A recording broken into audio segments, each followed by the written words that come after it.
All right, Sean, I think the biggest takeaway from this show is just the pivot to Evolution with some announcements there. They also were wrapping up Crown Jewel. They also were hyping Saturday Night's main event. So plenty to talk about there also.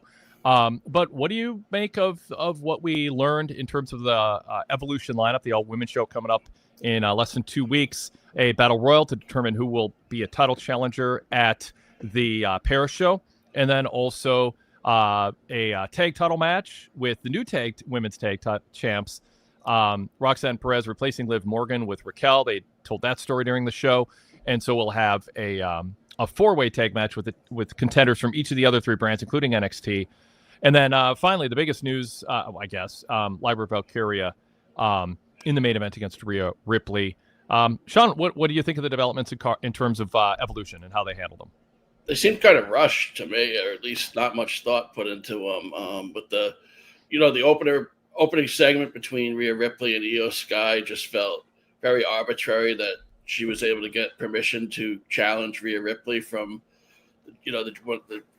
I'm losing track of the GMs because they're both on both shows. I know. So, Adam Pearce is Raw. Yeah, it's weird. But it's like, why are they together all the time now? I know. It's very. Hopefully, that's going somewhere. But anyways, it just felt like they decided today that they had to, put an emphasis on hyping Evolution in a couple weeks, and that was going to be the goal for the show, was to establish, 3 big matches for the show with the Ripley and Sky, and then just the mess of inserting Roxanne Perez into the Raw Women's Tag Team Champions with Raquel. I mean, my God, they got permission for the match before she even got voted into the stable. It's just that was a little weird. So it just a lot of it felt rushed. I'd say more than rushed, I'd feel contrived. Yeah, but contrived in the goal of rushing to it. Just very little thought put into it, and then looks like they'll do one of Bailey and Valkyrie will be one of them, or maybe a triple threat even. They love triple threat, so maybe against Becky Lynch for the IC title at some point. Well, that's the other thing that was contrived, is you knew there was going to be some sort of double countout, double pin, double DQ, because they're clearly going to a triple threat with Bailey, Becky, and Lyra. And so I didn't think there was much suspense in that match because I did not expect either to win. And predictability is not always bad. I mean, sometimes the worst booking decisions are made in the spirit of unpredictability, as opposed to doing what makes the most sense for the characters in business. But some bookers are more obsessed with surprising fans than they are drawing money. That said, it was predictable to me that there'd be some sort of a double something ending to justify a triple threat.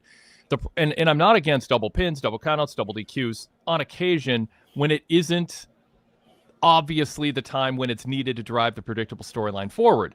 So in this case, they should be, ideally they'd be doing, and this sounds bad because they don't do that many clean finishes, but they'd be doing more double countout, double DQ, double pin finishes, except they only do it when it's absolutely predictably needed to get to where they want to go with 3 wrestlers who are feuding. And so I was down on that. One other theme, and this goes beyond the Evolution hype that I want to get into, and I want to get comments from callers in the chat room too. Just how many times fans don't really have a home team. I kind of wonder if Paul Levesque took over the NFL or NBA or NHL, would he make all the games neutral site? They'd all be neutral site games, no home games, because you're having to choose between Lyra, who's completely unlikable, and Bailey, who's completely unlikable, and they're bickering. And then you've got Judgment Day against New Day, and the fans sort of chose Judgment Day, and I get that. New Day are pretty obnoxious, but it's not, it's still 2 heels against each other. And even with Gunther, you've got him and Seth in the same scene. At least we had a clear-cut babyface in CM Punk, who, by the way, has to be breathing a sigh of relief that fans are still cheering for him after what he went through the last week and a half. And then even at the top of the show, it was, they weren't giving you a clear-cut heel babyface dynamic. So I just, there's too too much of that going on. I mean, Rhea and Io Sky are both likable, but I kind of think people want to see Rhea overcome a villain and Io overcome a villain.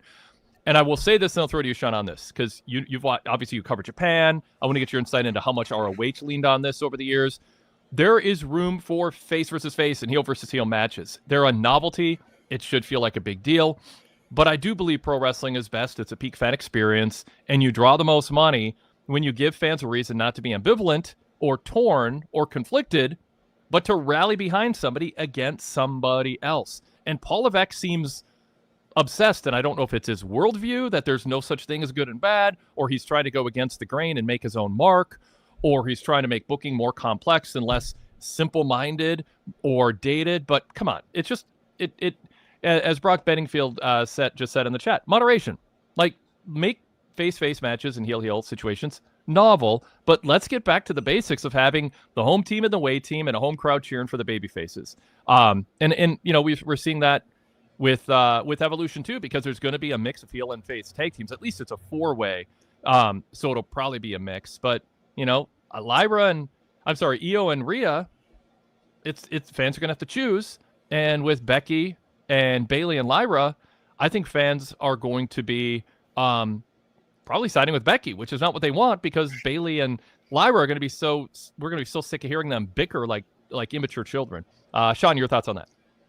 Yeah, I mean, that was one of the notes I had. I was going to bring it up later. If you didn't bring it up, was just, you know, you start the show with the two faces in the ring together, and it's kind of Rhea's going to sit there while Sky lets out her spiel, and it kind of came to a dead halt. Yep. And she tried to rally the fans speaking Japanese, and she's going, like raising her arm, and it's just not connecting. And then they went, right to the tag match, the heel versus heel dynamic.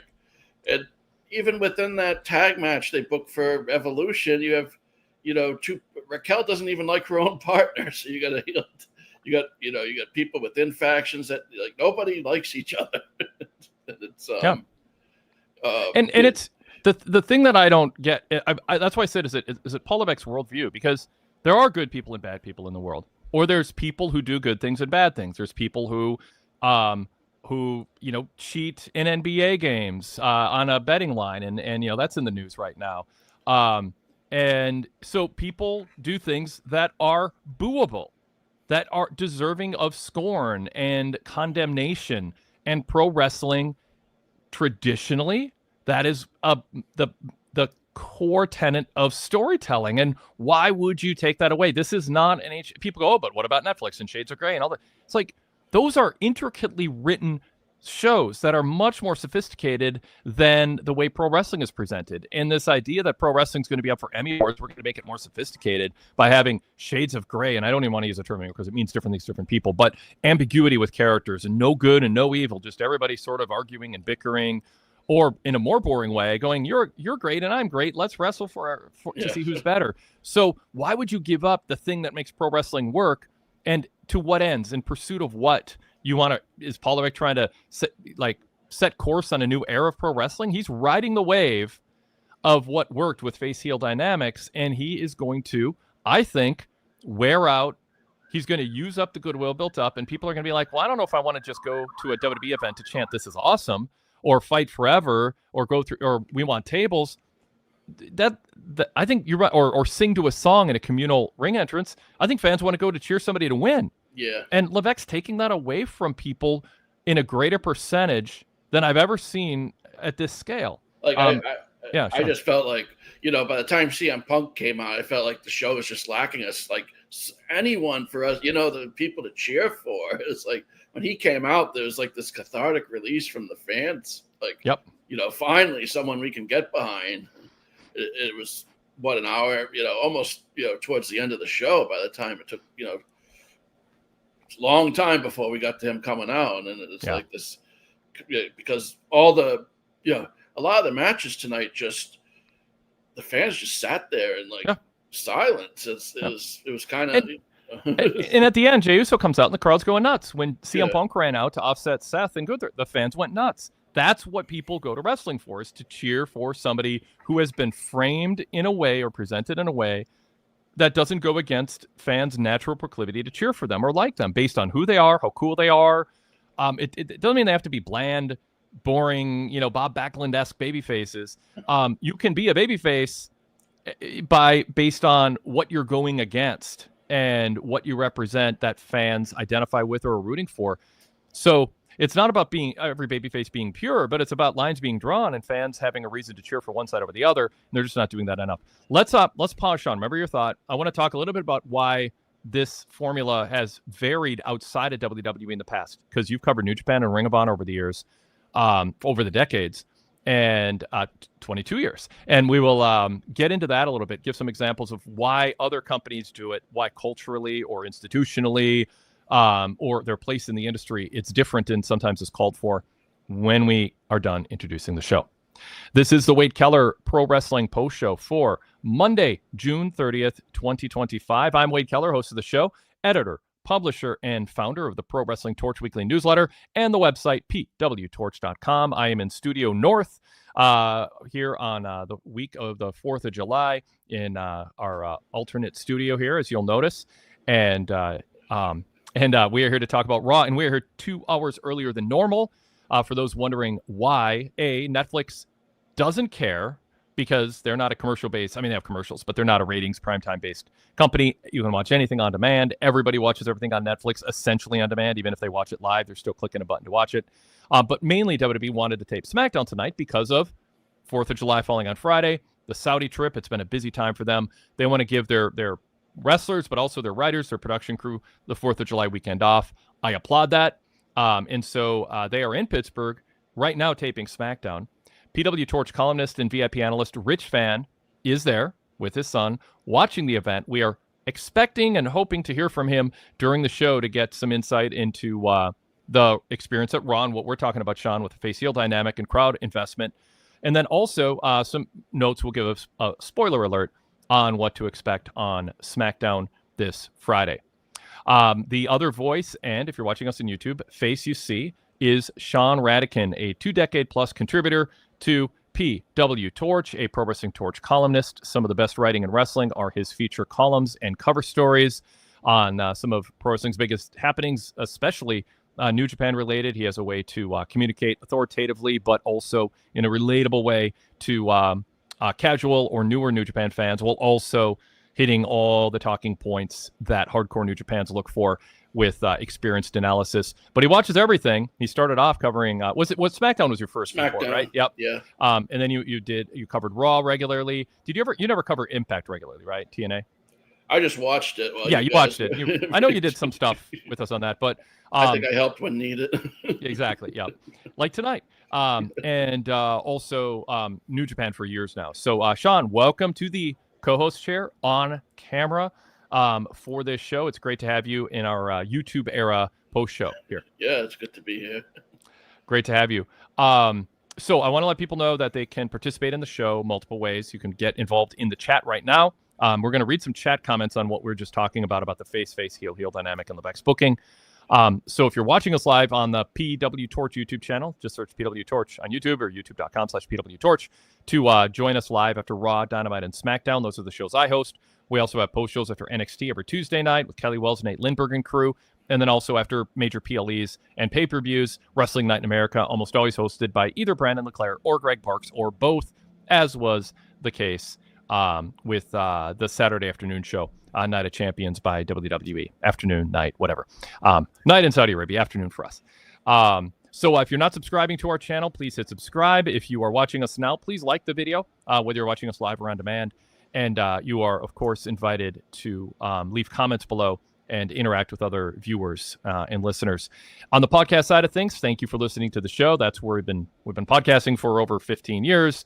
Actually, over 20 years. We've been podcasting, but we've had free podcasts for over 15 years. That's where most of you are listening to us, and we welcome you and appreciate you joining us. Keep spreading the word there, and of course, any chance you get on Apple Podcasts or Spotify or wherever, give us a 5-star rating if you believe in our approach to covering wrestling and want to help give us a boost and help us rise up on the search returns for fans looking for our brand of wrestling coverage. But we're here to talk SmackDown, and you can talk on camera or audio only as a VIP member or Patreon supporter. just go to my TV report on the VIP website or our Patreon page if you're a Patreon supporter and look for the link to be a video caller. You can turn your camera off if you'd just rather be on audio. Like the old days on Blog Talk, that is fine too. And finally, Wade Keller Podcast at gmail.com, Wade Keller Podcast at gmail.com, especially if you can't watch live and join in the chat or call us, but you want to be part of the show with a question, comment, or a rant. That is the way to do it. So if you're watching Raw, Dynamite, or SmackDown, email us there. That's also the email in general for questions for our flagship. All right, Sean, let's get back to conversation about tonight's show. Before I go to chat room comments, and there's some good ones there, tell me about people who cite New Japan has popular wrestlers, but less of a face-heel structure to the booking. Traditionally, All Japan too. It's been there's a history of Japanese versus foreign menaces, people from the outside.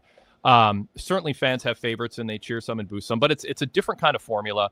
And then, so talk about that and put in context why that's different than the way WWE does it. And if there's good reason for it, or if you think American companies like WWE and WCW and TNA and AEW have missed out on a chance to grow their business by breaking from the face heel dynamic. And do you think that's what Levesque is doing? And then work ROH into it too, because they're sort of a hybrid company in the sense they're inspired by the indie scene in Japan. It's not about weekly TV show drama. It's more about seeing wrestlers having all-star matches. But eventually it did become more of a weekly TV series, not an indie all-star show like the original shows.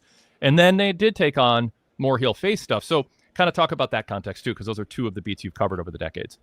It's when you look at New Japan, it's about competition and fighting for titles in the spirit of competition. So if a face wrestles another face, they're looking at New Japan will frame the booking usually as either it's a stepping stone or a direct path to something. So it makes sense that these two wrestlers are, fighting for a greater purpose other than, just face to face beating each other in the ring and say, let's see who's the best. It's, two guys are usually fighting for the purpose of going for the top title or the secondary title, which is now the global heavyweight championship. For a long time it was the IC, they had their own IC championship in the until they did away with that and went with the global heavyweight championship recently, which is basically the same, the same thing, just a different name and different look. But in the main title scene, you'll see people cycle in and out that wins, and they'll beat other wrestlers, but they won't necessarily be a threat to, to be the top guy. So when Okada was a top guy, say someone like Yoshihashi might beat him in a tournament, and that might give him short-term. I'm just thinking of it, like give him short-term credibility. Like, hey, this guy can beat,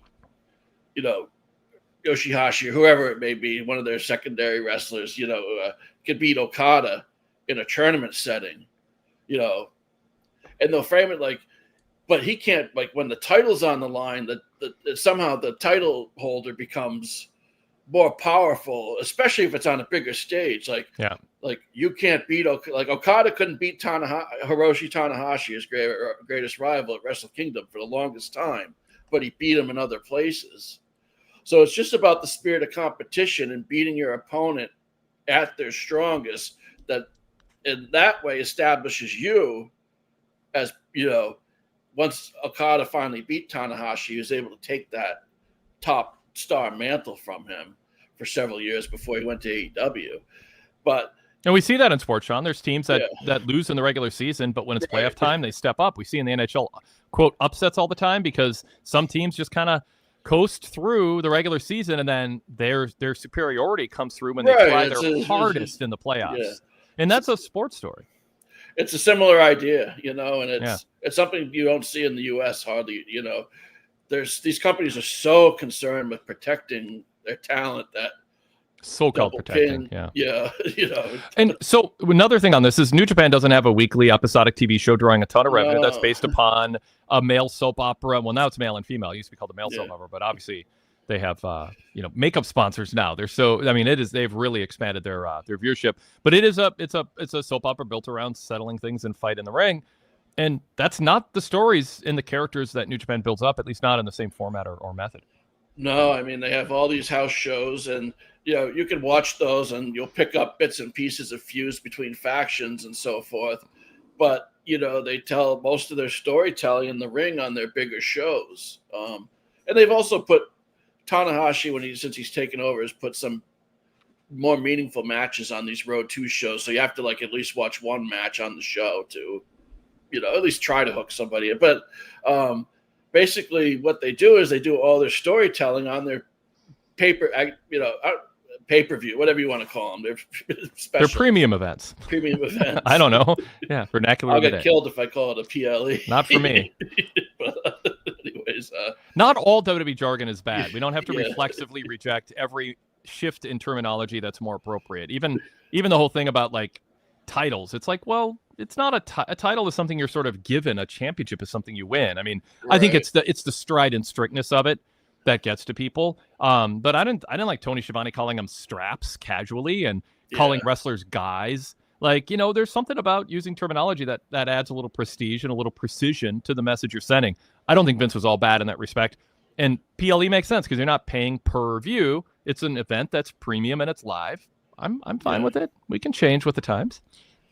So they do their storytelling on those shows and some of the other shows, and everything takes place almost inside the ring or in the, you know what I mean, in front of the audience. Yeah, they do have backstage. Sometimes they'll throw to a backstage promo to introduce a wrestler or issue a challenge, but almost 95% of the content or the important stuff takes place in front of the audience, which is very different from what we see in the U.S. Yeah.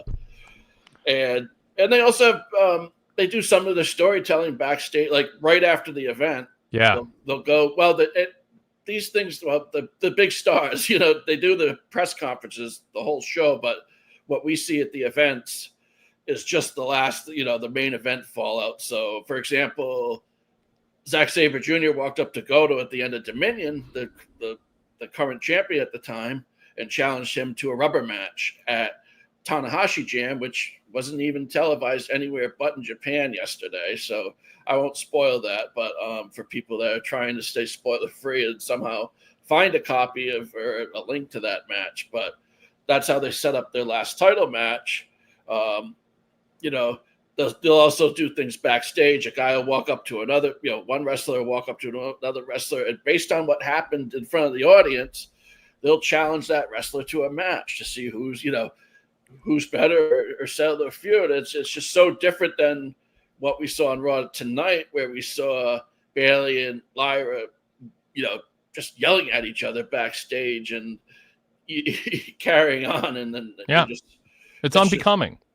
It's just saying, why would I want to support either of these two? They're so immature and with a lot of New Japan booking has fallen apart, and that's a whole nother discussion. But the core foundations of it, that's the thing, were about competition and challenges and seeing who's and better.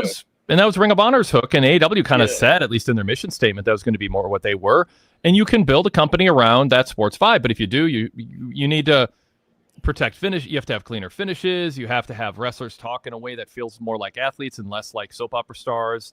And that's not the business WWE is in, and they're doing record business. So my concern isn't that they should throw away everything that they've been doing that worked. My concern is if they start throwing things away in pursuit of whatever, prestige or putting your mark on the business or not understanding what worked or underestimating how much fans would rather be cheering for somebody than singing a song and chanting, "This is awesome." And those are fine. It's better than a quiet crowd, but it's not great. And this was a show with too much of it.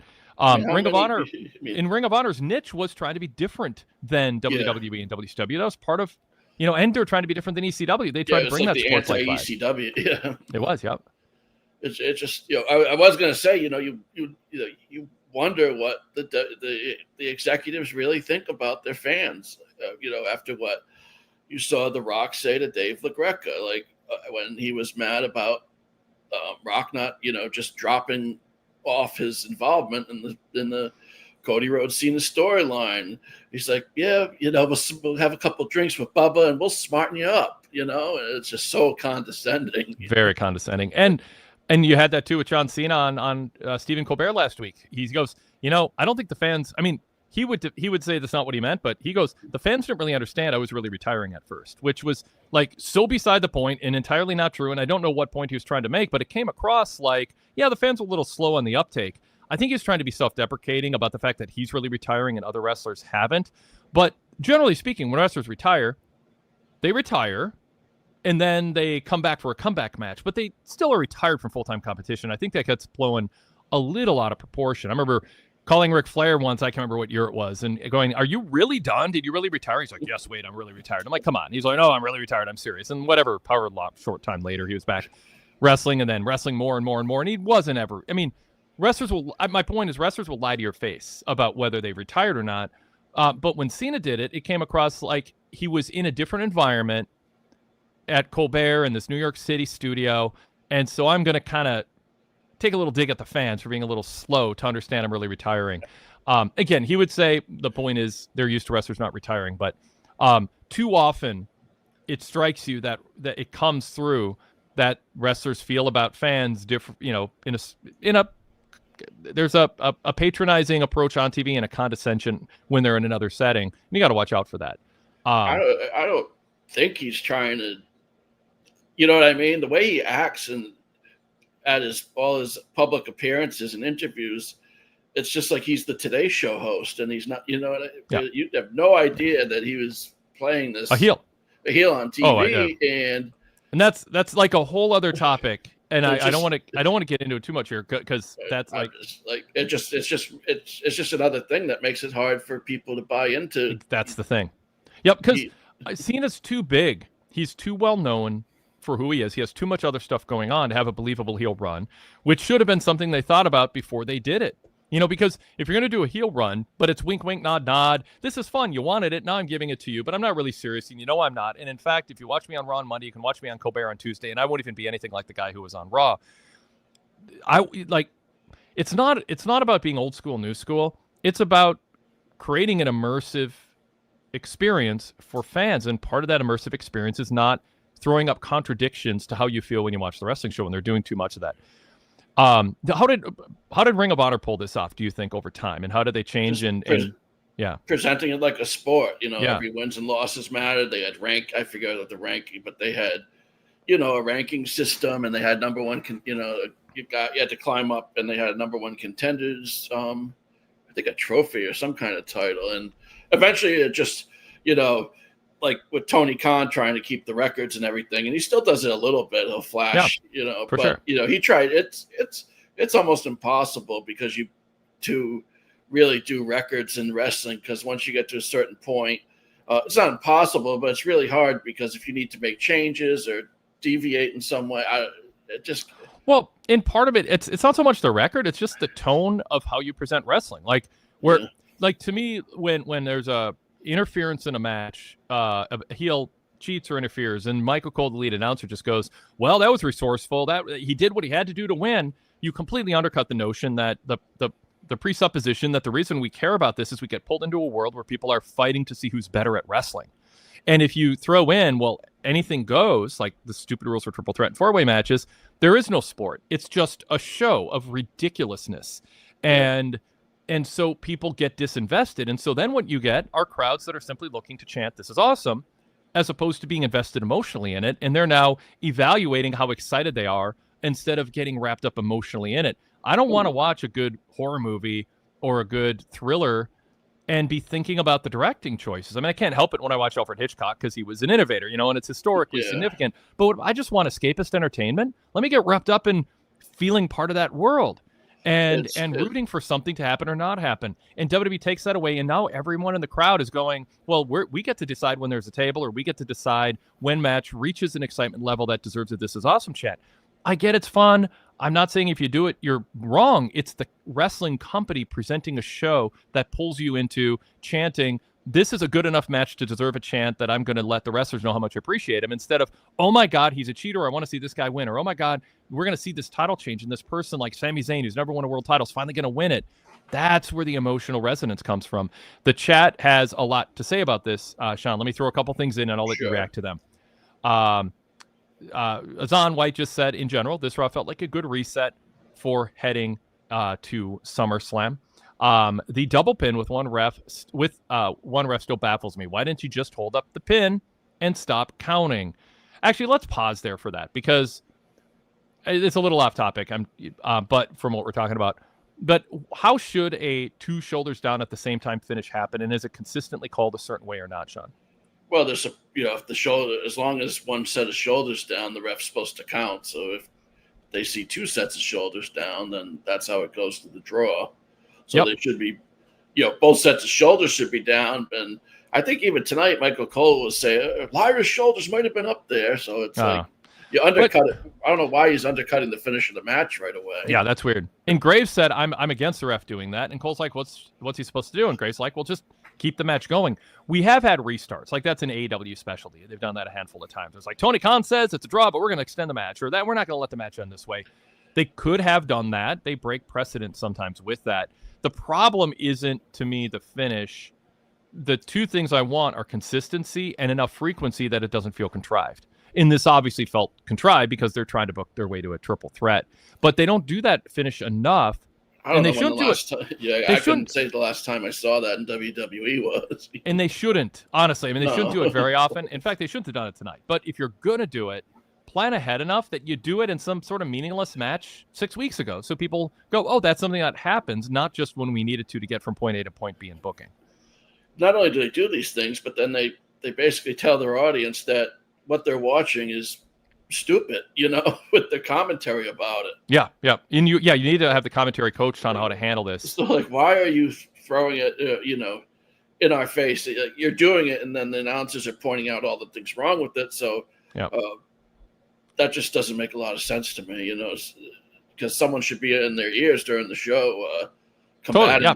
Levesque should be like, here's the story we're telling. Stop telling a different story. Yeah. Derek Hubbard in the chat says the only matchup that felt flat was Lyra and Bayley. They had faces who had an argument that made them both come across as bickering punks. I think the result of the interaction was a quiet match. And that's part of the argument, Sean, is it's not about I want wrestling to be a certain way. It's just me observing that when you do it a certain way, you end up with ambivalence in the crowd, and that makes it less fun to watch. You want red-hot crowds when you watch pro wrestling. I mean, that tag match was pretty quiet, too, in the, Helio. Because of it, but they got some good action late, but they had a hard time getting the crowd into because of the heel thing. But it's just it when you go back to what Ring of Honor did, everything mattered. So as a fan, you're engaged in what this wrestler is doing, how he's progressing and towards a title or whether it be the number one contender or the ROH World title or even future storylines. Almost every promo mattered on the early VHS days, because they'd foreshadow stuff a little bit. And even I remember Alex Shelley coming in and cutting a promo about, some of his goals in ROH. And 5 or 6 months later, they're in the spot where the company almost shut down and they started a whole new group with him and Roderick's Generation Next. And it was kind of foreshadowed in the background. So you knew if you pay attention, Gabe Sapolsky, the booker, wasn't rubbing it in your face that you were enjoying pro wrestling and enjoying competition. Mm-hmm. And I'm not saying American wrestling has to be, I'm not saying that Raw or AEW have to duplicate this formula, but they should be duplicating it in a way where, however they're constituting their heels and faces and their goals and objectives should be about, competition and winning championships. And that's you can break the heel face. You can break away from heel face terminology if people are hung up on that. Just go. We want to set up situations where there's a home team and an away team dynamic, where fans are rooting for someone and against someone else, and you don't achieve that with what Becky and Lyra did. You make them. You lose respect for both because you don't want to even hear them argue anymore. Why do you root for them to do anything? Derek Hubbard in the chat said the ROH and New Japan formula that you were talking about, Sean, that I threw to you on, worked because it was not the episodic television business plan. AEW tried this formula and found out this template is not optimal for week-to-week episode TV business plans. And that's the thing. The reality is you need drama, you need interpersonal conflict, but you don't want interpersonal conflict that leads to the ambiguity, complacency, withdrawn emotions. You want people rooting for someone, and it's the booker's job to line people up. So you want to see someone win. And Becky, Bayley, and Lyra, I mean, we know who CJ's rooting for, but I don't know why. I mean, they've just turned people off to all three. New Day against the Judgment Day tonight. Another match where it's like, they kind of chose Judgment Day, but why are we having a title match with a tag title match where one heel tag team's title reign, this obnoxious New Day heel tag team title reign? The whole thing should have been built around them bragging about how we're never going to lose the titles because, one, we rarely defend them, and when we do, we're better than all your favorites. And then they send out a team that's, I mean, I guess in some ways slightly more likable within the Judgment Day. But the crowd going in was sort of like, oh God, do we care? Do we want JD and Balor to be the ones to upset New Day, or do we want someone who's going to really stick it in their face and gloat about it? So, yeah. It feels like Balor's been manipulating people forever with no consequences. Yeah. Like, it's just like, come on. Even him, Dominic goes, I should call Liv. No, make your decision, make your decision right now. It's just, you can see that he's clearly using all these, using everyone in the group for his own benefit. For sure. But that doesn't, I mean, it makes him somebody, and that's what you end up with in WWE is like the crowd chanting Cena's name last week when he was tearing down Punk. WWE fans, because of the narrative structure and the presentation of the product, and to a degree cultural, bro culture and all this nonsense, it's like, oh, it's the person who just talks trash and shows the most fortitude, no matter whether it's grounded in decency or kindness or betterment for anyone, as opposed to just building their own brand and being cocky. You end up with fans culturally within the WWE culture just thinking, oh, we're supposed to cheer for the person who scores the most points, like it's some social media flame war or a message board flame war going back to pre-social media. And I don't think that's a particularly growth-oriented formula. Yeah, Sean. There's just something, ingrained in WWE to go that way. I think in some ways. In Levesque's mindset, his new booking approach is that. I just think there's like between that and the just the hints of the culture and like I said earlier, the people that wield a lot of influence, like The Rock. It's just like their view on I was thinking they were building this long-term story with Roman Reigns and Cody is going to unseat him. Here comes The Rock. We know what happened, a couple years ago, and here he comes. I'm gonna fight Reigns, and Cody, you go away, and that didn't work out. So here he comes again this year. And this year he suggests that Cody be the one that turn heel. Well, yeah, but I want to say a little focus more on Raw, but I think that the I'm just saying big picture, like. But that's the thing, like if I'm Paul Levesque and I'm telling this story for like 3-4 years, and this this jerk comes from outside and undoes all my work, I'm not even going to care what I do. Yeah. No, and when I say I want to say focus on Raw, it's because you're going to bring something up that's going to get me to talk for 10 minutes because I feel passionately about it. Yeah. But they had a good thing going with Cody. But I'm just saying in terms of like, I think you're seeing stuff like this because Triple H is so frazzled by what's going on above him. Yep. I think this is what you're seeing. Like he's just throwing stuff out there right now because this is so different than what we saw when you could tell he was engaged, through the Roman Reigns and whenever, just when you have Rock at a press conference going, heels and faces are passe and it's a new era and we're taken to the next level, and it's just a bullshit factory of word salad in order to try to make up for the fact that everything he tried to do was rejected by the fan base and he got an opposite reaction to what he intended, and so he's trying to save face and make it sound like the reason people aren't reacting the right way is because no one's as smart as me and I'm a genius and I'm playing 3D chess. It's like just eye-rollingly embarrassing for a guy who lives in La La Land at this point.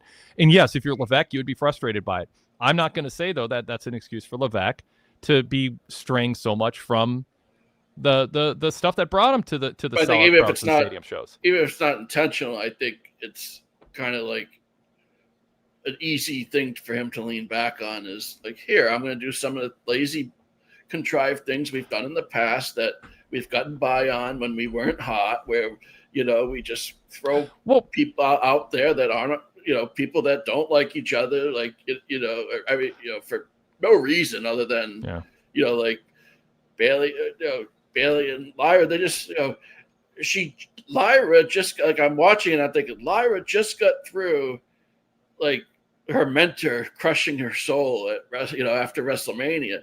And now she's fighting with her other friend. Like, that, like, that's something that, like, that story with Bailey should be something that's saved for another, like, you're going to tell, like, the two pillars of the division that this up and coming young wrestler looked up to. She can't get along with either of them. And now they're all feuding, and with the span of 3 months, I mean, it's just, it's become a. I think pro wrestling is becoming a plug and play, a real life social media flame war that makes you sad that you even turned your phone, went to the app on your phone. Like, I just don't think that's what people really want to watch, is a flame war with people you don't like, and there's too much of that going on. Brock Benningfield said the end of Bailey and Lyra was awful. Then the New Day, Ryan Soloria says New Day versus Judgment Day is weird with both being heels. And then another comment here. I had it here. Oh yeah.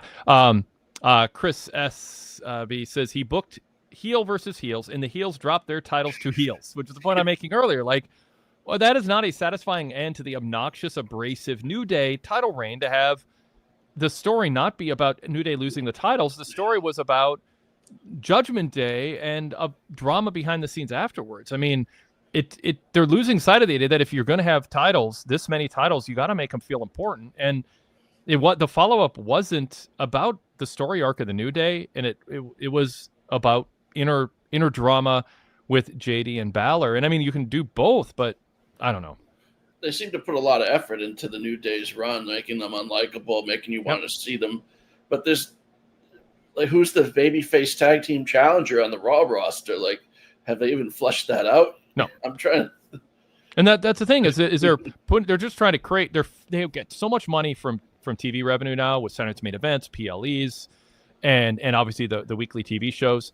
They're just trying to come up with matches that they can just fill TV time with, but they're so disconnected now from, the old phrase "singing for your supper." Like, the things they do this week don't affect ticket sales next week, because they put tickets on sale months and months and months ahead of time. So the success of the company is generally based on the vibe that people have for the brand. I mean, they've cut back. They have hardly any house shows now. You know what I mean? They just they used to tour constantly, so they were accountable. Yeah, so, they needed that house show revenue and merch sales, and so they held more steadfast to a formula that did engage people emotionally to part with their money. And now it's about a brand experience, and that brand experience, I just think, is going to wear itself out over time. It's more at risk of wearing itself out. But the thing is I want to acknowledge they had 14,000 people in the building tonight. I mean, it is not a dead or dying product, and the crowd is engaged in certain things. But what I see them being most engaged with is the heel face dynamic. Somebody likable who they're rooting for, who's on a quest or on a journey, and a heel who's cheating or being a jerk who is disrupting that. And I think this show leaned percentage-wise too much away from that. And I worry a year from now, give or take, they're going to pay a price for it. And like going back to The Rock, I don't think Cody should be resigning himself to, I think my run as a babyface is over. Get off social media. Stop worrying about what Rock did. This whole Cena nonsense is going to end. And then Cody can go back to being Cody. And I don't think, if the booking is strong, if they don't put him against Aleister Black, and if Cody doesn't try to do a gender reveal for his next baby, he'll be fine. People like him. There are things he did that if he looks back and is honest, or someone's honest to him, would go, this was not inevitable. It is not inevitable that fans turn against likable, hardworking baby faces who win the right way, win with honor, and are proud to represent that championship in the brand. That Cody character has years left of being a babyface if they don't screw it up with bad booking. And right now they're at risk of screwing it up with bad booking. And then you have Cody, who should know better, resigning himself to the idea that, well, I probably won't be cheered for much longer. It's like, no, it's not. Maybe he's resigned to the booking being bad, but that's, again, falling on Levac. It's time to, and I know Levesque, my hunch is Levesque would like The Rock and Cena to go away. And he'll get his wish in 2026, hopefully. Maybe Rock will just stay on a little, segmented storyline and stay out of everything else. But unfortunately, I think Cody and Rock are going to cross paths again. But that's for another a topic for another day, Sean. I want to get to our callers. If you want to add something, you can before we do that. I was just going to say, they have a pretty good storyline in place with Seth Rollins and his group, as heels to the baby faces to rise up against. But the problem is they're establishing that they're not going to get along so far, for the most part. A little bit, I guess. So like LA Knight and Punk arguing backstage about. So, what's going to be called for here is clearly, if they do what Rollins says he's going to do, is he's going to cause havoc on both rosters, and the faces are going to have to unite. But all they're doing is kind of just clashing with each other, except for I think there's too much of that. There's too much clashing and not enough unity. That's the thing. It's okay to have good guys be good to each other and have each other's backs, and not have every single faction arguing with each other, every team breaking up, every babyface alliance having tension in it. It should be part of your storytelling, but it shouldn't be the rule. It should be the exception. And I think there's way too many people who fans like, who are being put in a booking position where fans go, ooh, now I have to choose between them, or now I don't like either of them the way they talk to each other because Seth's being mean tonight. Whatever, that kind of thing. Or not like Seth, but Punk's character should be smart enough to know that he's going to need help to take down, because there's probably more coming. Like, they're probably, knowing unless Punk just totally ignores everything Paul Heyman's ever done in the past and everything Rollins ever done in the past, his character should know that he can't do this by himself. And, so Derek Hubbard said in the chat, Sean, the opening segment worked for me because they were both likable and consistent. It's a big match with the title on the line to prove who's the best, no matter heel or face. And I'm totally cool with that. If you weren't doing all this other stuff, like it's so, and I'm not saying Derek's not saying otherwise, but it's sort of like the screwy finishes, the crap finishes that Levesque overbooks. You can justify each and every one of them, but you shouldn't be looking through a straw at your script. You should be stepping back and looking big picture. Are we doing this too much? And if we are, we need to look for opportunities to do brave finishes. Be a brave booker, do clean finishes, and same thing with babyfaces getting along. And then when you have Io and Rhea, it's novel because it feels like you're getting something special and different. And frankly, for an Evolution all-women show, I think it's kind of cool to have two really respected wrestlers going at it. I just hope we don't dislike them by the time they get done hyping this event. Yeah, I didn't think they came across as especially likable in the opening segment, but I think they need to frame it. Like, I don't think they're a great match with Io's limitations on the mic for Rhea to just sit there and try to react to what she has to say. Because they had Io carried the segment, and I thought, a much better way to introduce these women, the Japanese women that are, at different phases of, being able to cut a promo, was something like they did with, they did the video package later in the show of, what's her name? I'm trying to blank.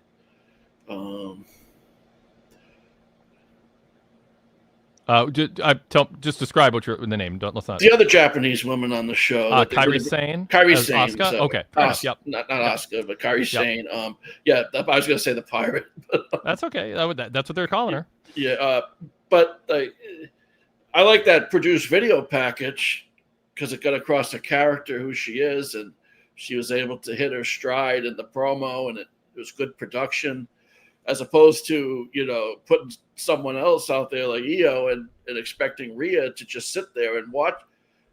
It just some of the WWE-isms just drive me crazy. Like, because characters will sit there while another character talks and say nothing, and like a normal person would be saying something by now, and Rhea just waited for her cue to talk, and it felt awkward to me the way they set it up, and I just didn't like. I just wish they'd.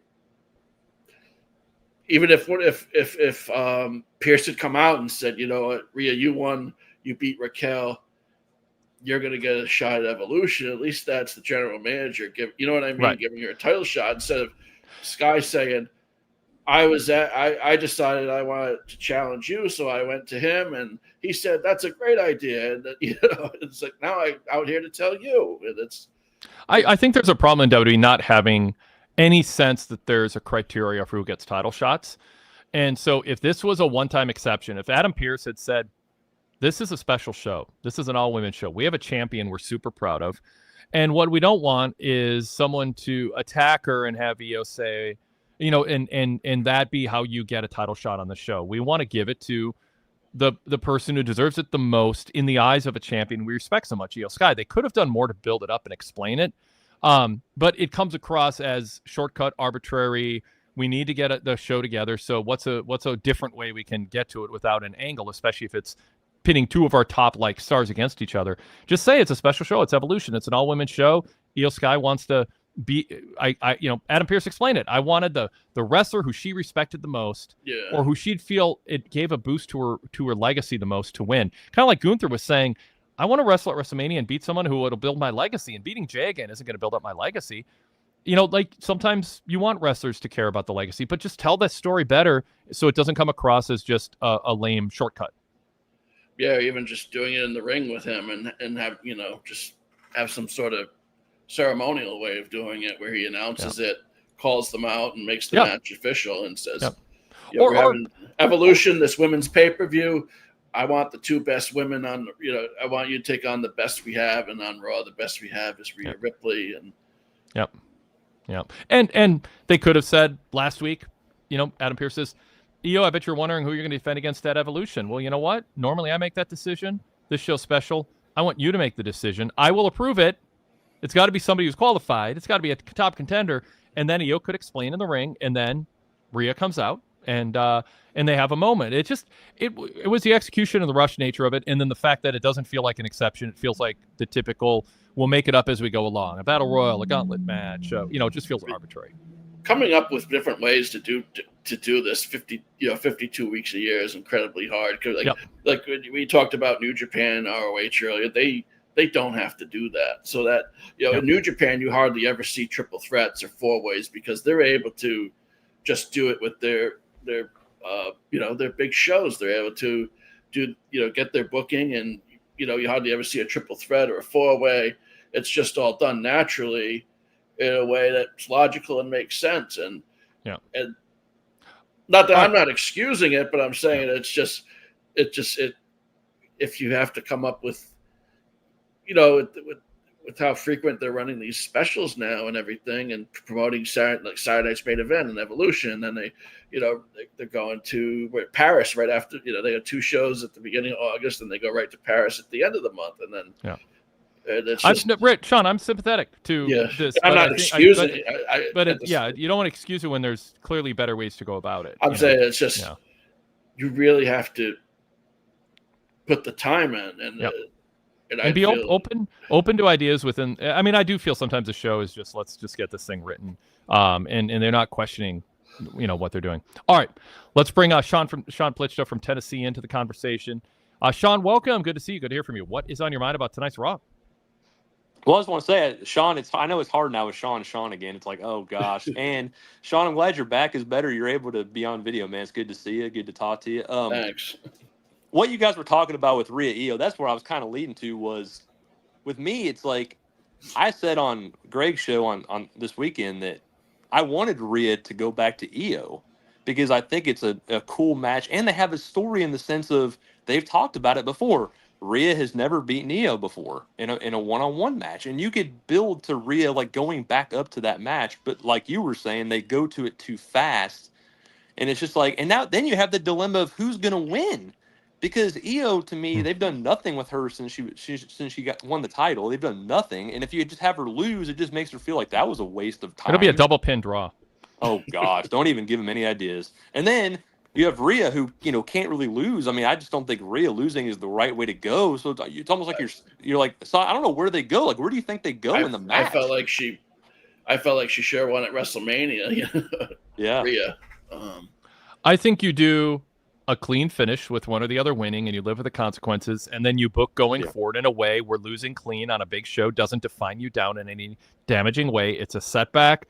and it's part of the story of whoever comes up short. But they can both be good sports about it, and the better person wins.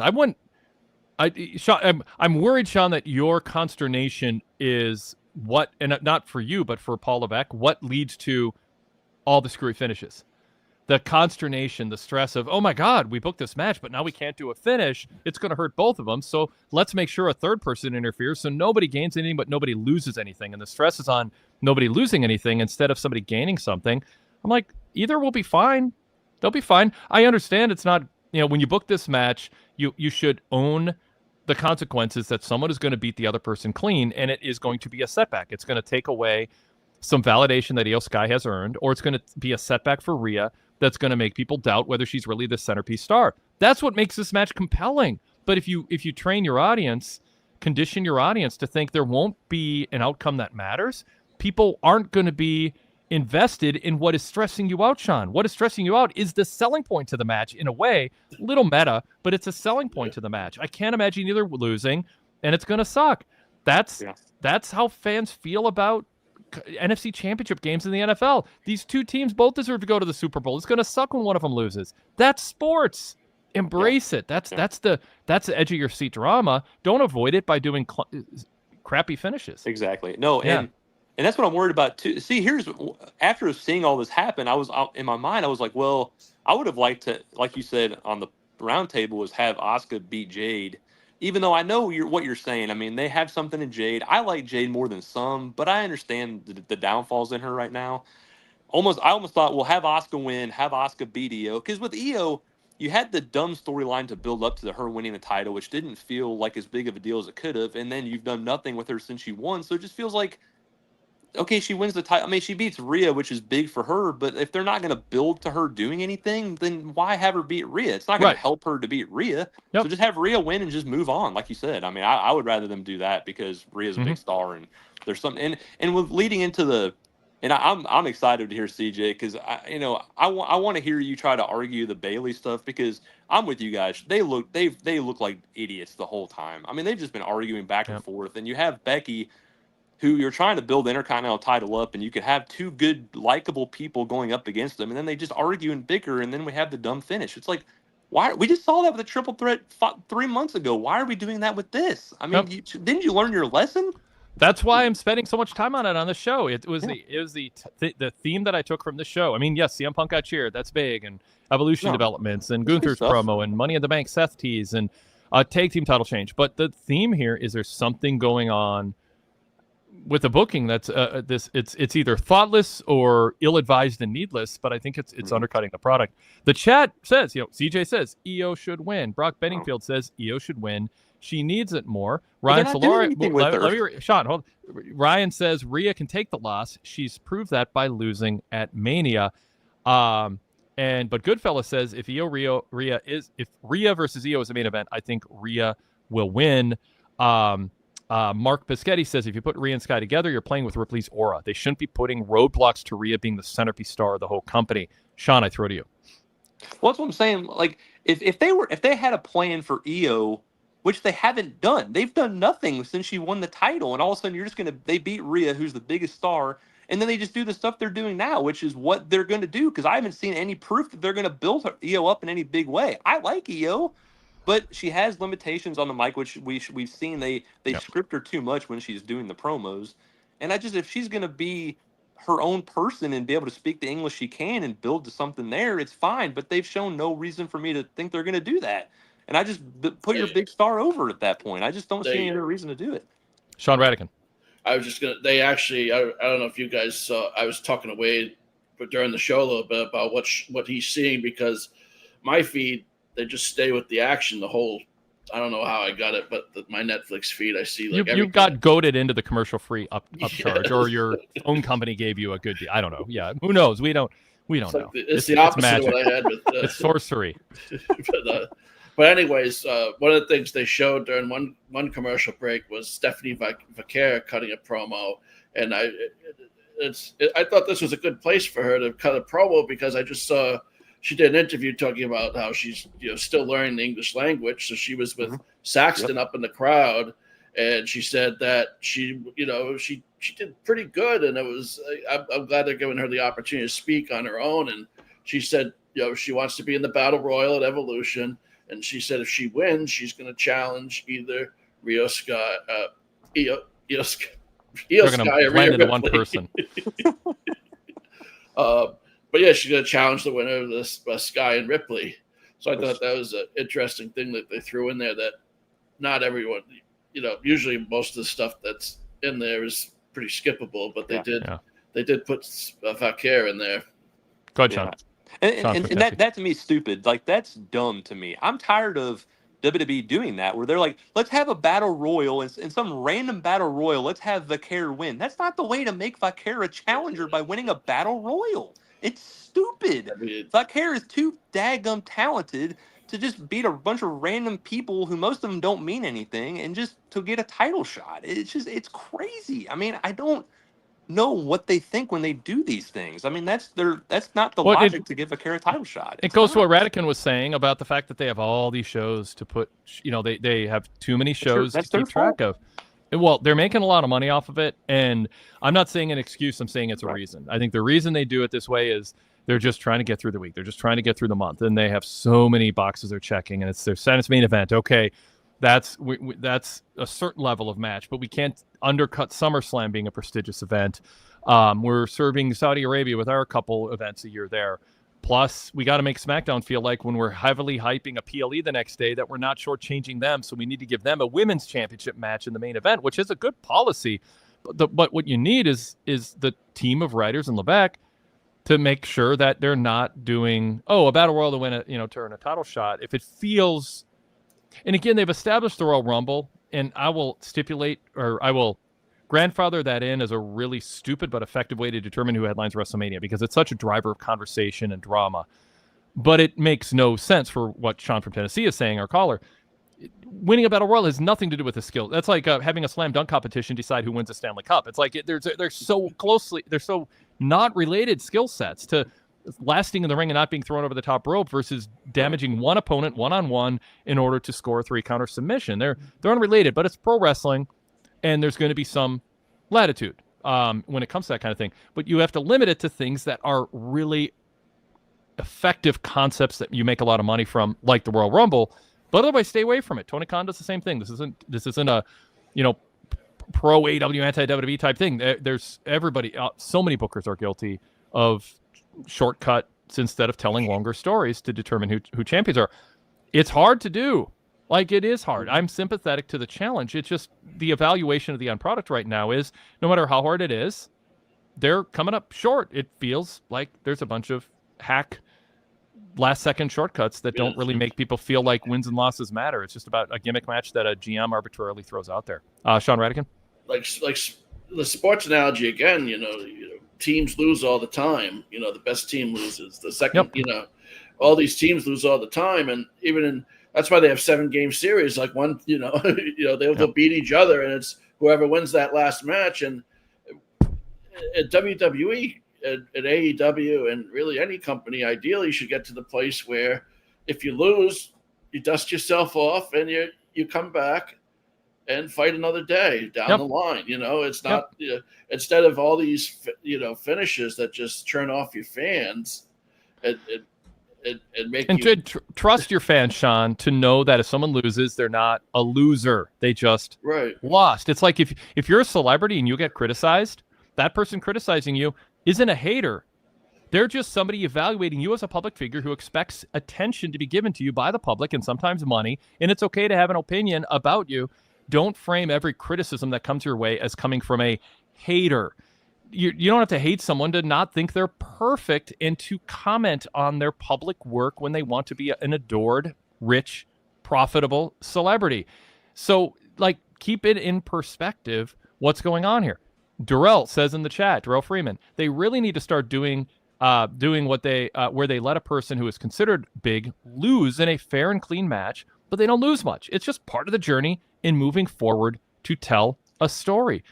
Paul Levesque has the power to do that. People go, we can't have announcers saying cheating is bad because the fans don't care. You know why the fans don't care? because announcers act like it doesn't matter. So you have to have the structure in place and commit to 18 months, 36 months of doing it a certain way. And then you'll have a much, it's the foundation of the promotion is so strong. You don't have to worry about it collapsing. But it takes some work, and you have to condition the audience to the way you tell stories. This isn't about kayfabe and past eras. Everybody knows it's not a legit sport. That is so beside the point. That is not a counter to what we're saying. People watch movies and they know they're actors. They put credits on the screen, but the good movies pull you in. Mm-hmm. And having a bunch of lame finishes and non-finishes and is not pulling people in. It's making people say, none of this really matters, so I'm just going to call for tables and chant this is awesome and sing to an entrance song. And I think that only gets you so far. Yeah, like Sean Radican, go ahead. And then with the New Japan stuff we were talking about, it's the announcers frame it that way, where if someone loses, it's okay. Yep. He lost today. Wrestler A was the bigger or better man than Wrestler B, and he lost. And now he's going to go to the back of the line. He's going to have to fight his way back to the top. And the wrestler that won, continues on to the, Sami Zayn's story, Sean Radican. Sami Zayn's story is, I keep losing these big matches. I'm frustrated. Yeah. That's a compelling story. That's okay. Linda Butler says, Wade, say it. The thrill of victory, the agony of defeat. That's part of sports. Sports it's not Little League where, if someone loses 6-1, we have to tell them that one they scored is worth 6, or it only lost because of something else. Like sometimes one team's better than the other. That's why we play. It's okay to have people sad they lost. And it's okay to have fans disappointed their favorite lost. It doesn't mean it's the end for them. This isn't single elimination. You have to retire if you lose. You literally had Okada crying after losing to Tanahashi at Wrestle, in tears, walking back. Sorry. And he came. That was in the video package when he came back and finally beat him. Like literally in tears, a broken man. Yep. And he comes back and fights another day and gets back to the mountaintop. And that's WWE has so many wrestlers on their roster that it shouldn't be hard for them to cycle through them and use what they have to, whatever group of wrestlers they decide they want to push, so that they don't have to, do this. If Lara Valkyria gets a win over Bayley, so be it.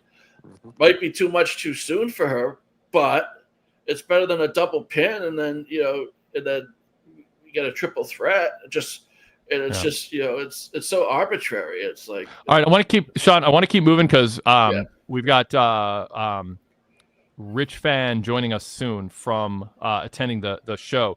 So Sean from Tennessee, let's move to another topic here. Yeah. So the other cool thing I wanted to really bring up was with the Gunther, coming out. I mean, another good promo on Goldberg. Again, I hope he crushes him. I'm a little worried, but I hope he does. I'm nervous to see where they go there. But then leading into Seth, giving the valid reason why he didn't want Punk to win the title, saying I've been trying to keep him from winning the title, and that was fine. Yep. And then he's talking about going after both titles, and that's where, Wade, what you're talking about is we have a heel with the world title. We don't need more heels and all these heels battling each other. Like, who are we? We don't want to root for any. I mean, we'll root for Gunther most likely. They'll cheer for him, but that's not the goal. We don't want to cheer for Gunther, and we're not supposed to want to cheer for Gunther. We're supposed to want to boo him because he's wanting to beat people up and bully people. Well, and I just don't understand that. Why? And you're in complete control of who wins the Money in the Bank and who the champion is that they're going after. And you can actually, if you're Paul Levesque, book a babyface to be champion when you have a heel Money in the Bank holder. You can do that, and when you don't, you just pile on another heel. Sean Radican. I was just wondering, like, he comes out, he cuts this good promo on Goldberg, and then Punk comes out, and he's just that's weird. Well, Rollins basically told him that he's going to ruin his title reign, and then Punk comes out, walks by him, he's beating on him. Why isn't Gunther joining in? Like, I didn't get that. They established him as this monster. Like, why isn't he joining in? And then whatever happens, he could fight with Punk after. It just for him to watch that, and then in combination, Punk he grabs Punk and Punk blows him off, and I'm like, how is this happening to Gunther? I will say, in general, I am okay with Gunther not being a quote typical heel who just joins in all the other heels. I do feel Gunther's on an island unto himself, like that. And he doesn't care about what anyone else is doing. He's just him. And so if there's a heel beating up a babyface and Gunther doesn't join in or help when babyfaces outnumber the heels or equal, I actually kind of think, one, I don't want them hedging on Gunther being a heel because he's going to be a face someday. But in their mind, they have already done that a couple times where you can tell they're like, we kind of want fans cheering him. And frankly, I won't say frank. I don't know in Atlanta what the crowd reaction is going to be to Gunther and Goldberg. But when Gunther is out there with clever lines again, like Goldberg, I'm gonna that highlight video of your career lasted 3 minutes. Ironically, the average length of your matches, but I am not going to make this quick. I am going to draw it out. I'm going to, and then the little industry term. I mean, it's not an insider term, but it gets you. I'm going to blow you up. In other words, I'm going to wear you out so you are sucking wind, and I'm going to torture you and embarrass you. But the heel part comes when he goes in front of your family, in front of everyone who's important to you. And what Gunther is masterful at, and this is why he can be an atypical heel, is it seems nice and he seems to speak truth, and then he just twists it a little too far where you go, wait a second, I was with him and now I'm not. And he is a master of doing that. Like he did with Jay. He's like, you're a nice guy, Jay, but you're too nice to keep this title. Basically, your heart is your weakness, you know? Yeah. I mean, like, he speaks the truth, but in the end you realize I don't agree with his values, and I think he's a little sadistic and a bully. But he's owning being a bully. You know, I'm the biggest bully. So I think Gunther knows who he is, and I'm okay with him being different. I was just saying that the reason I said that I thought he should have gone after Rollins is because Rollins said to his face, I'm coming, I'm going to wreak havoc on your title reign. Yes. And under that circumstance, I was wondering why he was a passive observer when Punk came into the ring. And in it, I think Gunther would say, give me your best shot. I mean, I think Gunther's like, I'm going to stand by and watch these crazy people do crazy things, make crazy claims, and I'm not going to participate. I will dirty my shoes. I will work up a sweat when my title is on the line. Otherwise, I've got supreme confidence. I'm going to step out of this ring. So I like him not being part of a gang, not reacting the way all other heels do, and being self-interested and also patient. You know, part of his gimmick. And again, I don't want them to hedge for him to be a babyface, but the foundation is there for him to be a babyface because he doesn't just. There's nothing more. I think there's something admirable about somebody who doesn't react impulsively to the first emotional ping in their mind, and Gunther that makes sense. Yeah. Doesn't, and that's why that twist at the end of the screw, that unnecessary little twist at the end, is what is key to him being a heel now. But everything else is I just found it positive. It like Punk shoving him down. I was like, okay, no response there either. You could question that. I was questioning that in combination with him being a passive observer. I just thought it wasn't. Yeah. I thought he was so strong at the start. Like, why did they go there with him on his butt on his backside by the end, so to speak? Gunther grabbed his arm at Punk's arm as walking by. Yeah. And then Punk shoved him down. And then Gunther looks up at him. And a part of this could be they know fans want to cheer Gunther, and I don't think they're actually trying that hard to get Goldberg cheered. I don't think they care. I mean, I guess you want it to seem like you have the fans are reacting to your stories the way that it's intended. So there is that, but I don't think there's a ton. I mean, and Goldberg's not a bad guy. People like Bill Goldberg, but I don't think the Goldberg character is something that Paul Levesque is particularly invested in protecting. So that all said, Gunther laying on the mat, looking up and not getting up and getting in his face is, I think, has a side effect of protecting Goldberg a little bit, because Gunther in that instance is acting like a big talker who doesn't pop back up and get in someone's face like a babyface should. But also, CM Punk, I think they feel, is a little vulnerable right now with what has gone on. And so you want him to get one up on a guy who doesn't pop up and get in the face. Because if Gunther popped up and got in his face, you might have a Cena moment where they start chanting Gunther because Gunther's a badass who gets up right away. So with Gunther, his character is he's a different kind of heel. But I don't want to go against what I said, because I don't think Gunther should be joining any heels just to beat up heels or attacking anybody when there isn't money in it for him and he could get hurt. I was like, I'm going to wait for the bell to ring. But I think he should be a traditional heel, and that he doesn't just pop up ready to get back at Punk. I think he's the type who is cerebral and is soaking up what just happened. How should I respond? I'll pick my spot. Yeah, I agree there. I just think they put him in kind of a rough spot with the way that segment came out. I guess. Sean, anything else quick? Because I want to get to Rich fan who has called in now. No, I'm excited to hear what Rich thinks about Cool. being there live. And Sean, it's fun being with you. Wade, go VIP. Enjoy time at the cabin, my friend. Enjoy it. Excellent. Thanks, Sean. Thanks, Sean. All right, so we've got CJ and Darrell on hold. Also, if you guys hold on, we'll get to you after we talk to Rich. PWTorch VIP analyst and columnist Rich Fan joins us. He attended tonight's show. Rich, first of all, we are not doing spoilers unless we wait a while and give a warning to people. So keep that in mind. How are you doing? How was the show? Pretty good. Trey has hockey tomorrow, and so we stayed for like the first half hour of SmackDown and then started heading home because he had a headache, I had a headache. And so no spoilers. If you see me on Blue Sky, the only spoiler you see is the SmackDown mat is the official. John Cena and Idris Elba's movie is now the official sponsor of SmackDown, which is really weird. Cody's feuding with John Cena and his, he has all this stuff that's John Cena related around him, all that sort of weird stuff. But yeah, no spoilers.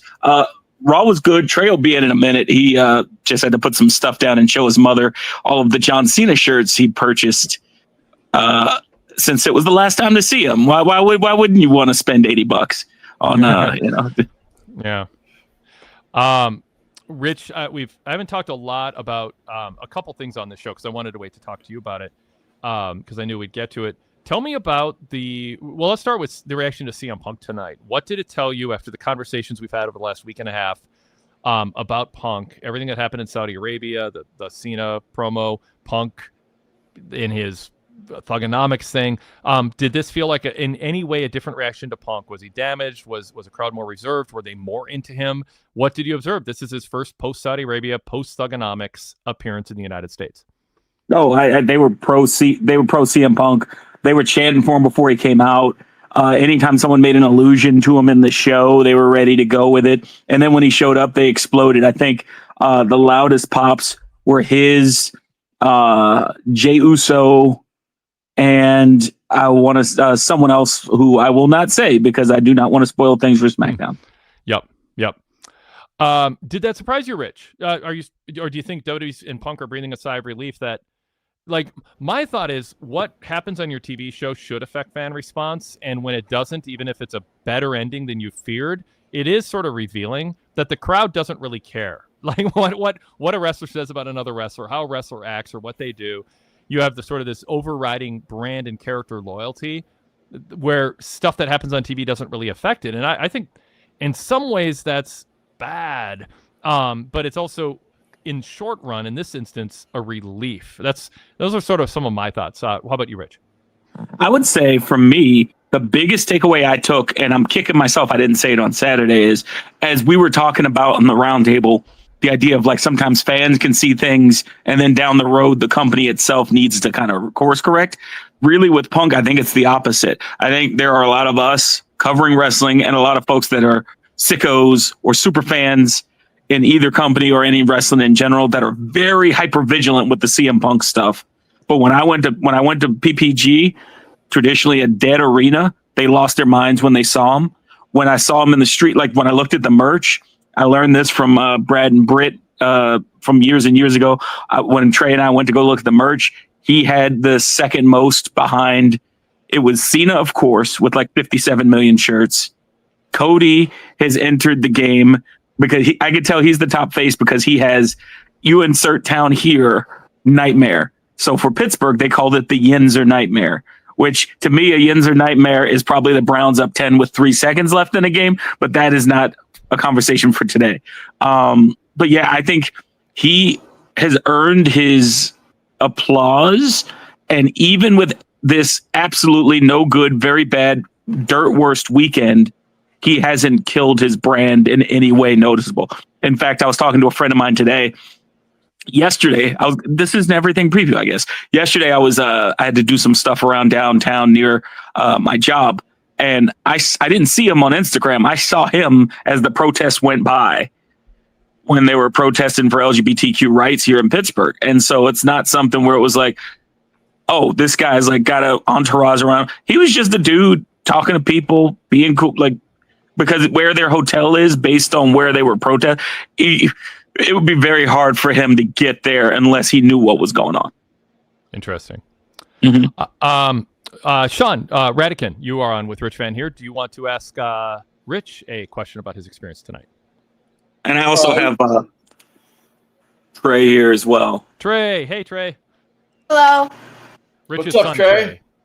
Hi. That's Mr. Sean. My man. So Trey, well, I'll ask quick. Trey, what did you have fun tonight, and what was your favorite moment? I did. Probably my favorite moment was the Penta and Sami Zayn versus Braun Breaker and Bronson Reed. Bronson Reed. And why? Because I liked the energy of the match. There was like a lot of combos and like there was a lot of tag team involvement. Were you rooting for someone to win? I was rooting for Sami and Penta, but unfortunately they. Yeah. What was? I know you saw TNA also. What was different about tonight's show for you? Like, was it obviously it's a bigger crowd, bigger production values? Did it feel like a bigger deal? A little bit, yeah. I feel like the TNA crowd like had more like pure just like joy, like per like person. Yeah. And, like the like and then like in the WWE it was like more like some people who just like really were like into it, and then there was like a people who were like really into it. It was like a more diverse range. Yeah, a little more casual, wider spanning crowd. Yeah, interesting. Who else were your favorites that you saw tonight in person? Did you like anybody better at the end of the night than you did before it started? I liked. Not really. I did see that not Cody. That Seth changed his briefcase in 2 days. Yep. I like the new one. I think it looks cool. Good, very good very detail oriented. That's very observant of you. Yeah. What about Rhea Ripley? Oh yeah, and her title match with Io Sky. What'd you think about her though, seeing her live? It was cool. Like there was a bunch of like fireworks and like explosions on everything.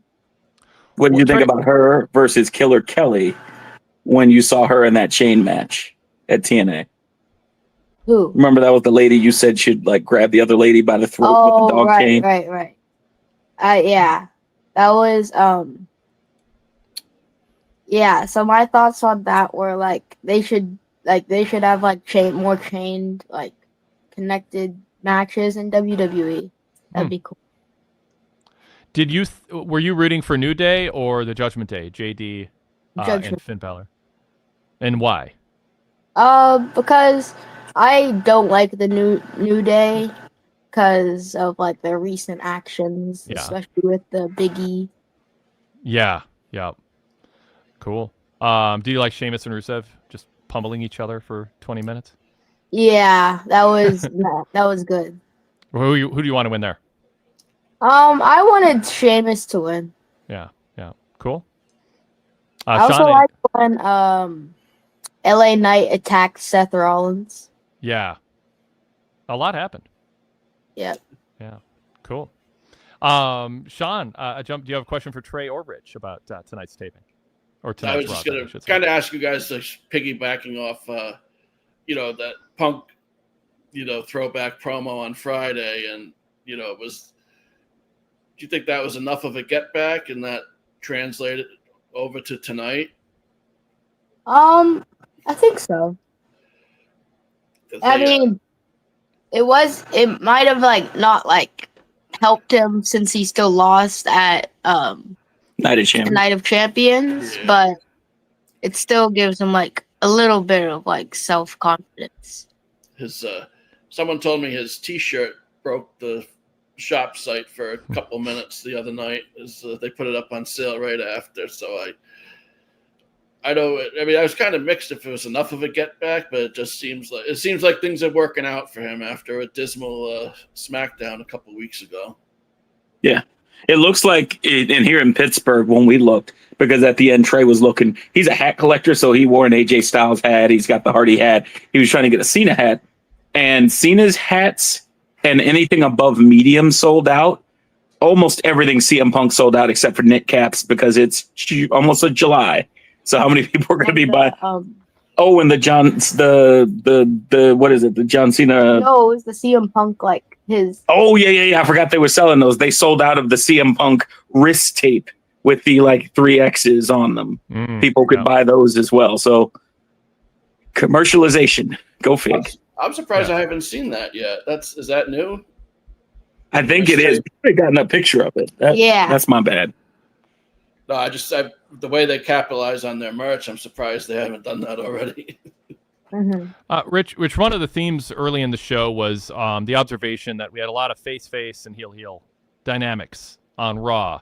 Rio and Io, who do you like? I like them both. I don't care. I don't want either of them to lose. And then you see Bayley and Lyra bicker, and it's like, I want to see both of them lose, but I liked them before this. And then you have New Day. I want to see them lose the tag titles, but not to that Punk JD and that manipulator Finn Balor. They're overdoing it. And then you got Seth and Gunther standing in the ring together. So there's more of that going on in a higher percentage than I think average over the decades in wrestling. And it is symbolic. It's symptomatic of Paul Levesque's booking. In the building tonight, how did that serve live crowd interaction? You had a main event with heels and faces. You had Sheamus against Rusev, a face-heel matchup. But for the most part, and I think more than half of the content of the show involves some sort of ambiguity or conflicted feelings that fans would have. Did that come across to you during Raw proper? Yeah, I think for most of the show, and Trey has now fled. I think he's going to play WWE 2K, ironically. He did his work. He did his work. Yeah. He certainly got paid in kind. Instead of getting a paycheck, he got paid in the swag. He just yelled from the other room, swag. I think with the 4 matches, the New Day one was clear. Boos for the New Day, cheers for Judgment Day. Yeah. I didn't even realize it was a day match. Day versus day. The women's match, people did let's go Bayley, and then they went into the woos. So it was kind of a little wishy-washy. Yeah. The tag match, it was all 4 guys, basically, actually, no, 3 of the 4, because Bronson Reed was the only one that really didn't get that many cheers, whereas Braun Breaker, there was a let's go Sammy, woof, woof, woof, let's go Sammy, woof, woof, woof, which was really kind of strange. Yeah. But that's Breaker's push from the beginning. They were always hedging on him. Yep. And then I feel like I'm missing him. Oh, the interaction between Rhea and Io, I thought both were super well received. There weren't any boos there. Yeah. And then when Gunther did his promo, he was basically a babyface out there. People ate everything he set up. Do you think in Atlanta that it'll be pro Goldberg, or do you think that's not going to matter? Because when Gunther goes, that highlight video is 3 minutes, just like your matches. But I'm not going to beat you in 3 minutes. I'm going to blow you up and torture you and draw it out. I mean, Gunther is scoring points, and it's not a fair fight with Goldberg in that sense. Ultimately Gunther, is still a heel, and there's aspects of him that come across as that's taking things too far. But the journey getting there, especially on somebody like Goldberg, who fans look at as a bit of an interloper who's capitalizing on a legacy that has more than played out its returns. What do you think based on tonight's crowd? How different will Atlanta be? I think there would be probably, I would say conservatively, 70-30 Gunther. Yeah. I think there's going to be the nostalgia crowd, but it's going to be Gunther. I mean, when he said, "Who's next? Who's next?" Like the fans chuckled, and they were just like, "Wow, this guy just completely deconstructed a 20-something-year-old legend in seconds." Yeah. What else stood out, Rich? On what did your perceptions of anything change or get amplified? Did anything surprise you? What stood out?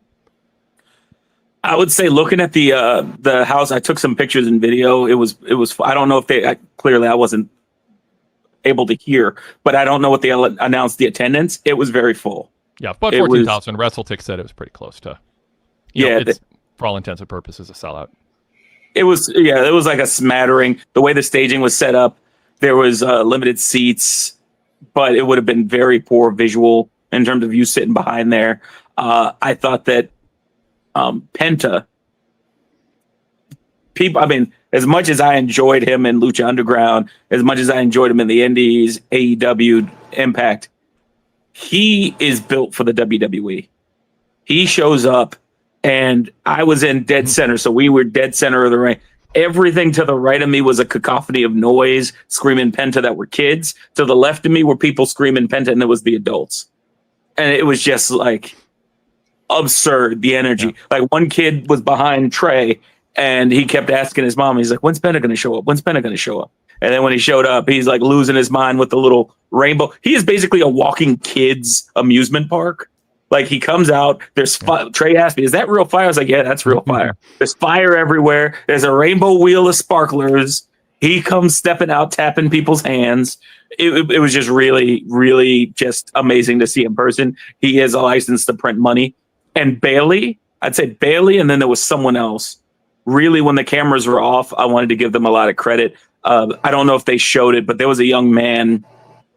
She pulled all the way from the back of the floor, signed it and autographed his sign, and then took a picture with him and his family in between the commercial breaks, and made sure, like in between commercials before the match started, when they were doing the Kairi Sane, which I thought was awesome, that Kairi Sane promo, the video package, she would take fans and do selfies and pictures, and then they would get video of her doing it, which was kind of strange, I guess. And let's see, I'm trying to think if there's anything else. Oh, we paid, what was it? $130 a seat for the tickets.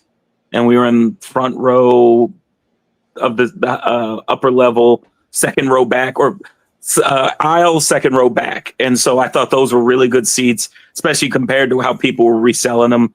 We got it for face value, and some people were buying them actually like $5 under face value. Some people were buying them when they sold originally for like $250 per seat. So I felt it was value for money. Did the crowd stay invested, or were they invested in a long Rusev Sheamus match? They did, because they were invested in Sheamus. Rusev still has some work to do connecting with the audience. Mm-hmm. When his music hit, a lot of folks, myself included, were in concessions, and there wasn't like the rush to get back, because they knew, especially given the way WWE's trained folks on Netflix, intro, commercial, promo, back into the ring. So you had enough time to get to the bathroom, get your food, sit down. And that's what we ran into. There was a woman in the row ahead of us in row A. Her boyfriend was holding her hand as she went down the stairs, because they're a little steep. And he let go and she slipped. And it was something out of a comedy. So as Rusev's match is getting to the finish, she spills her wine right into the kid's face that's right in front of us in the aisle. Like full on, like this, as if she was meant to throw it. Popcorn in the air. And the boyfriend's already like in his seat looking confused as to why she's now on the floor and disheveled and angry. And everyone else around us knew why. And we were just like, buddy.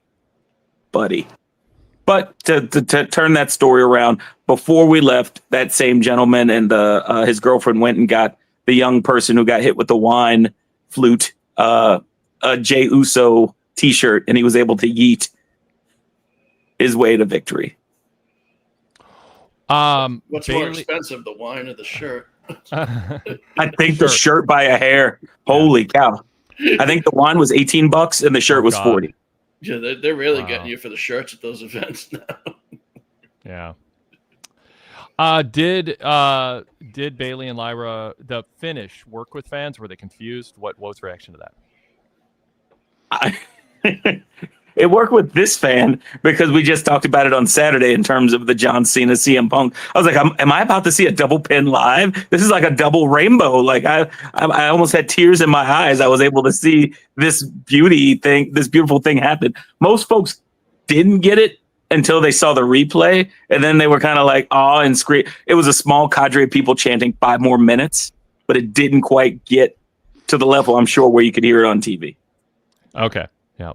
Very good. Sean, anything else you want to ask Rich before we let him go? Did you see Stephanie Vaquer's promo? Did that air in the arena? Yes, she was actually the way the Pittsburgh paints arena, or the whatever paints arena, it's not Pittsburgh. It's okay. Anyway. We don't need the sponsorship. Exactly. Yeah, Right. where the igloo. I'm going to say the igloo. I'll take it all the way back to sudden Really death love it. with Jean-Claude Van Damme.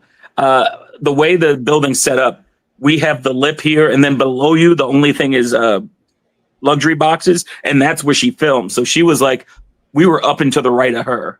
Oh, and so people were like either mesmerized by Stephanie Vaquer or trying to get in the shot, because they realized there were two sets of cameras catching her straight on, and then there was another one that was going to do like more of a like her like shoulders and Byron Saxton's shoulders. So yeah, we heard it, but we couldn't. That's the one issue all night. People had to chant, "We can't hear it." Anything that was backstage audio, they didn't have the mic up enough so we could hear it, and we could hear it, but you couldn't hear it clearly. It was down very low. I don't know. Did you see her on Chris Van Fleet the other, or see that clip of her talking about how she's still learning English? And I just thought that was, I said this to Wade earlier, and I know you said you didn't hear it very well, but I thought that was a clever way to get her on the show without exposing her, like during a commercial. I see everything for some reason. I'm special. I see everything. So I saw it, but it was during the commercial break. So I thought she did really well, and she said she was going to challenge whoever was the champion after Evolution between Sky and Ripley. She said she was La Primera. Royal. Yeah. So I thought it was pretty good way to give her a rep, you know. So yeah, and it's very similar to what they did and tried with some of the Japanese talent when they brought them over from the different promotions. Like Kairi did that promo for her reintroduction entirely in Japanese until her finish, where she said I'm on an expedition for gold again, which I like that as a nice callback, because she did that all the time in NXT, and they showed the video of her with the box with her and Julia.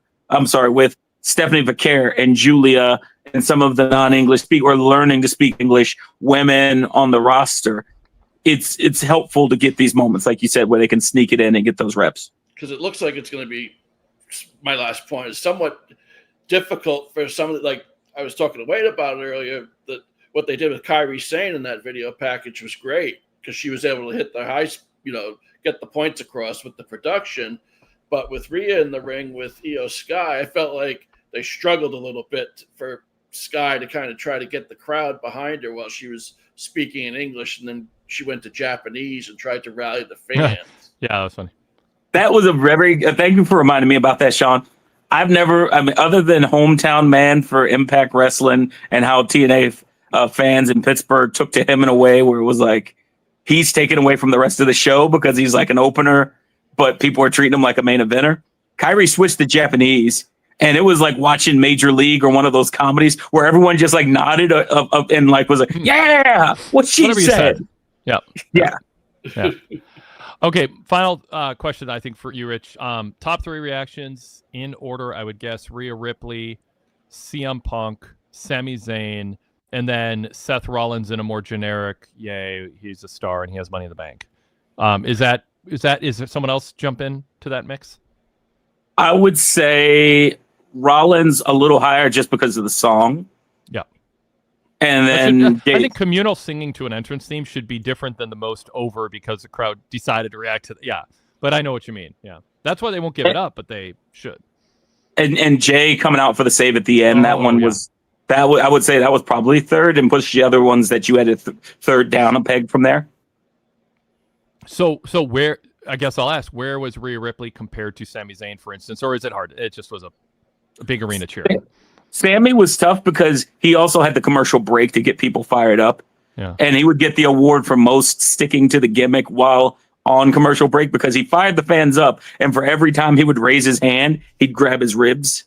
And so then he had to like kind of half step and kind of like use one arm to get the fans. So he by the time he came back from commercial, I'm sure you still heard the crowd. But up until that point, he was whipping them into a fervor. Very good. Rich, thanks for sharing your on-site experience with us. Always happy to help. Cool. Check out Rich Fan. He joins me as the star of Everything with Rich and Wade, a VIP exclusive show. Drops usually on Tuesdays. He also is part of post pay-per-view and PLE roundtables, usually with Todd Martin. also does the Everything Mailbag. He is a co-host with me on shows, the post shows, and also on the flagship. Also, his columns appear in the Pro Wrestling Torch weekly newsletter. Rich, we could go on and on, but we'll let you go. Thank you. Yes, former Radican Road Worldwide co-host. Worldwide! And with that, I bid you adieu. Thanks, Rich. All right. Let's bring CJ out of the show. We're going to go a little quicker through callers than we did earlier just because we're pushing the clock here. So CJ and Darrell will get to you, and that will be where we cut things off. CJ, welcome. Hey, before we talk about tonight, let me make one comment about last week. I forgot to bring it up. I remember seeing it live during Bailey and Becky's match. I just forgot to bring it up. But Conan also said he liked it on his podcast that if you remember, Becky was working on Bailey's arm, and Bailey was selling it really well where she started punching with the other arm. But yeah, that's another reason I've always liked Bailey. She's always been very good at ring psychology, doing little stuff like that. Yep. That means something or should mean something. It adds up. It adds up. Yes, of course. But okay, on to tonight. Was it the best ending? No. I could be unbiased. But again, I think we all saw it coming at the same time. But I think they could have got there in a more smooth way. And of course that before the match, their segment backstage was a little childish, I guess would be the best way to put it. What do you think?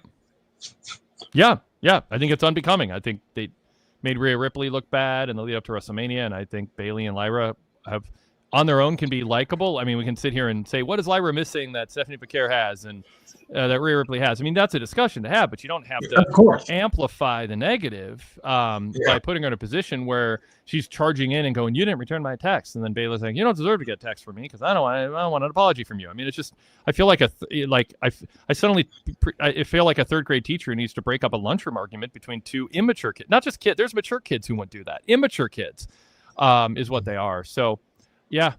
I mean, I'm not in favor of making professional athletes on international television look like they're petty, bickering, unruly children. That's fair. Yeah. That's fair. Yeah. But at the same time, Bayley does have a good reason to be upset here. Lyra did cost her an IC championship match last week. She did.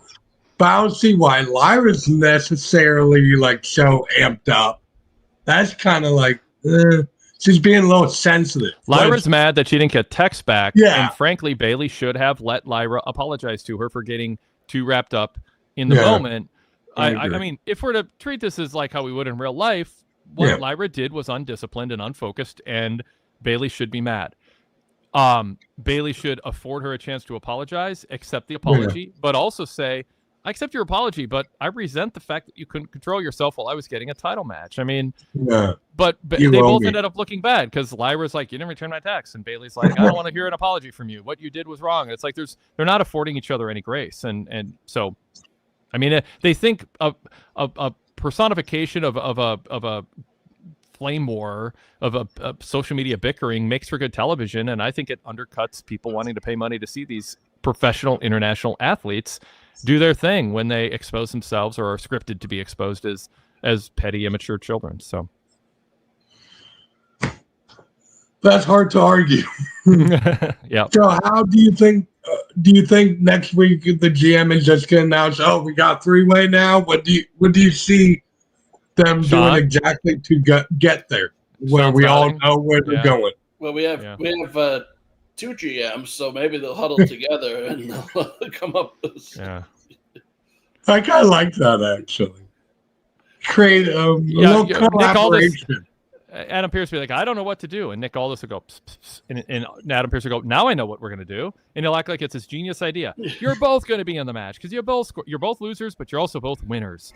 I mean, it's whatever. You know they're going to get there. Yeah. And do you see a normal just triple threat, or do you think they're gonna get a little more creative with it. More creative sounds like a compliment, and sometimes more creative is makes things complicated. You need Don West to explain it for 90 seconds on, show up and explain it. I'm fine with them making just a plain old triple threat. I mean, the downside is you have two baby faces and a heel. Fans might want to cheer the heel and boo the baby faces by the time we get to Triple H can't pin Becky or Bayley, so he's got to find a way to get around that. Yeah.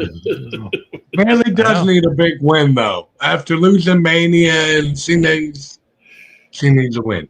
Hopefully. I mean, the story they seem to be telling is, or they should be telling, is that Lyra's coming out of the ashes of what happened to her from Becky turning on her, but who knows where we'll end up.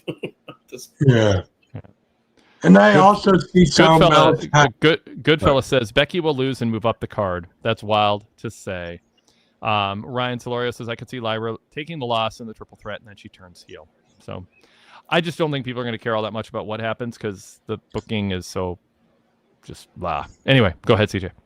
Oh yeah. Speaking of that, you were talking about the women and Triple H and excuse me, sorry. Unfortunately, the only women champion, at least women's world champion that's been booked at all decently as the champ. Triple H is good at getting the chase well. He's good at that. But the only one that's been booked as champion is Rhea so far under Triple H. Everybody else has been booked blah. And that's being nice about it. Yeah. Unfortunately. Do you have hope he'll get a little better with the women? Sean, what do you think? I would hope so with all the talent they have, but it doesn't seem like a priority right now. Because it's Rhea Ripley's so good, and they've kind of just kind of put her into some rough situations in the last 6 months or so, and Charlotte's come back, and she's kind of not doing a ton either, and it's priorities. Right. I want to read a super chat from Sean Plichta, and then CJ, I got to let you go because I got to get running, and I want to have time for Darrell. I mean, if you got one quick thing to throw in, but we'll be brief with it. Sean says, let me go. Okay. Michael Cole said Becky should be happy because nobody won. But we know they're still going to have a triple threat. I mean, yeah, Cole is a little naive in going, oh, nobody won, so Becky should be happy. She won't have to defend the title. It's like, well, no. Come on. I mean, it's his job not to give things away, but you don't want the booking making the announcer look naive. All right, CJ, thanks. Nice talking to you guys. Have a great night. Have a good night, CJ. Yep. All right, we'll get to Darrell here. Darrell, welcome. What's on your mind about tonight's Raw? How y'all doing today? So. Yeah. So everybody done talked about everything to a point. I'm gonna go in a different path. I like the tie-in that they did, just tying up the story with Dom by showing that having him show the paper or the doctor's excuse and having talking about he ran it through Pierce checked it out, and AJ, you can no longer you can't touch me or you'll lose your spot. So because I'm wondering why he was hurt and stuff like that. That's a little more tie-ins that I feel like they need to do more in WWE as a whole, because a lot of the stuff just seems a little off with how they booking and everything like that. The face getting their hands on the heel, finally. And making people wanting to follow behind somebody, because that's the problem that I see with why they have to keep putting big time people versus big time people, or face versus face and heel versus heel, because they don't have any people that they can put to step up to keep whoever you want to keep pushing and keep them building momentum and keep being hot. How did y'all feel about that angle backstage? Even the little comedy part that AJ added on while putting on the glasses and stuff, and about that second thing that I said. I'm a fan of those glasses AJ put on. I don't know if they were meant to, like, I assume like a lot of Judgment Day segments, it feels like there's a little inside joke going on. It's sometimes at AJ's expense, whether he's in on it or not, or it's playful. It's up for. Are they saying he's an old man? Are they saying well, or I think a variety of things. I mean, there was I think a flat Earth joke that was built in like a couple months ago into a segment where JD was confused, I think, about time zones, and it was apparently, perhaps I shouldn't say apparently, it was perhaps a riff on AJ not understanding why time zones. I take that head of hair. We're roughly the same age, so I take that. Yeah, I mean, but AJ could have reading glasses, but not have reading glasses that look so unfashionable as those. So I don't know. I mean, I didn't make. I mean, I enjoy JD and Dom in just about anything. So in terms of the way they play off of others. So it was fun. What was the second point, Terrell? Or the other thing? About them building up people, not having enough people built up to keep hot acts going. That's why you're seeing the top heel versus heel, face versus face. Yeah. No, I think that's. I mean, it's definitely the case, and that actually is sort of baked in. But it's good to extrapolate and highlight it with so much TV to promote, so much TV time to fill, and a fear that if they don't put on big time matches, they'll lose viewers.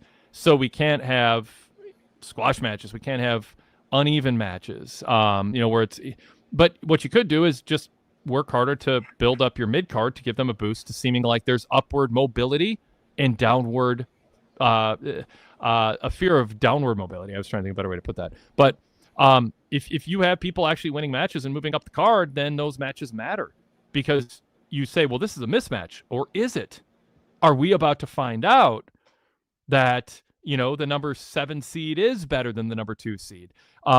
It's just Indiana was the best team in the East this year, and maybe even if Boston stayed healthy, Sean. But they surged late in the year. It took them a while to come together. The Timberwolves were a better, despite their Western Conference Finals performance, they were a better team than the Lakers easily, even though the Lakers had one more win than them and were 3 spots higher in the standings. It was a 1 game difference. Like, basically, you can tell the story that somebody is perceived as less than because they haven't had a chance to win the big one yet, but they have momentum and they're getting better. You can also, so to me, if you bake that into your booking and you brave book and not every finish is a lame disqualification or distraction, or double count out or double pin, if you just do finishes, you can actually tell that story. And then people be a little bit more on the edge of their seat going, is this going to be one of those upsets that is a crowning moment for somebody rising up the card? So that's, I think, Darrell, how you solve that problem is you have wins and losses matter, and then you have someone win, and now they're no longer meaningless. Fans get invested in them. So yeah, I mean, that's one. I could talk for 10 minutes about different ways you can do that. Sean, what do you think they need to do and do you agree with the premise that, yeah, if they had more wrestlers people would watch and think are serious threats to top people, they wouldn't have to do face and heel, which is obviously what they're resorting to on SmackDown with the tag division. They don't want to invest in a heel face dynamic feud because they don't believe in those characters enough or have time to give them each segment. So they just throw them all on the show at once like they used to with the women 15 years ago. I mean, they've gotten so much out of that. They just started with, those tag teams were all bunched together at the end of December, I remember, and they're still doing basically the same thing. And they've just mixed and matched them and no really good overarching storyline. And, they had this incredible, was it a TLC match about a month or two, maybe it was right after WrestleMania. And it's just like, it feels like that never happened because you just can't invest in the talent. But I agree. They have the resources and the talent where that you should have upward mobility where the talent goes and it beats, like ideally, like with the women's Raw, what's going on with the women right now is that Lyra would beat Becky and then advance up the card and be a more noble character if that's if they want to push her that fast, that hard. But what they're doing is they've made her unlikable because she's bickering with, in a childish way with someone who she saw as a mentor before, and they're yelling at each other backstage, but if you had it done in a way where they're competing, they're winning, they're advancing, and whoever loses, they can go away for a couple of weeks, come back and go into the next phase of whatever their character's doing, and it's not going to hurt them that they lost. And I think that's what AEW is afraid to do it, and so is WWE's afraid to do it. That's why a a lot of what they do is they're just trying to keep eyeballs on the, there's this philosophy of just, oh my God, we got to have the finish can't be clean. And then, oh my God, we got to have a post-match angle. And then, oh my God, it's just like the constant need for and the main event's always going to have 2 commercial breaks in it, and it's going to go 22. It's like there is a formula, and it'd be good to break a little away from it. Darrell, final comments from you, because then we got to wrap up quick here. Yeah, and a perfect example of that is how they squandered New Day heat that they got from Big E.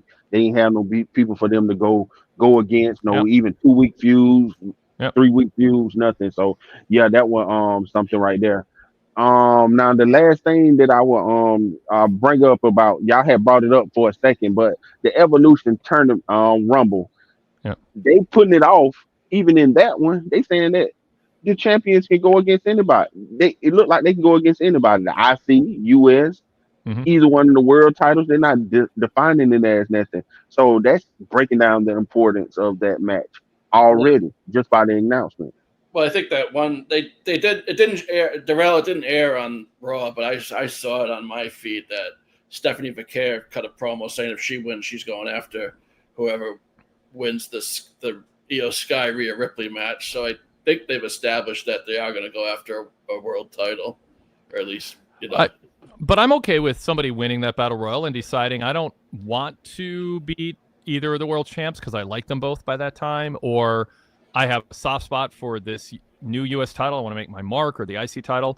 I mean, I have a settle score somebody in NXT. I'm going to go back there and ruin. I mean, I don't know. I don't think that in and of itself diminishes it. I think mostly when you're given a choice, you're going to go after the most prestigious championship. But to say you can go after any title on any brand, I don't think in and of itself the average fan is going to be like, oh, this match means less now. I think it actually opens up the possibility when you watch it of almost anybody winning it. Because they're not going to headline a para show or have a women's match with a mid-card woman against a world champion. But if she can choose to go after the U.S. title or NXT, you might believe she's going to win. So I actually think it adds more drama to the Battle Royal. I'm not on the just kind of generally against that as a stipulation. I understand that. It just like to see. But if you have her coming out in her promo saying what she's going after, that's the way. If she's the only person that's saying it like that, then I will respect that even more, because that means you putting something behind her. Cool. Thanks, Darrell. No problem. See y'all later. Seeing you again here. Have a good night. Sean, thanks so much. It's been fun. Hope we had fun doing this. Yeah, that was fun. Thanks, Wade.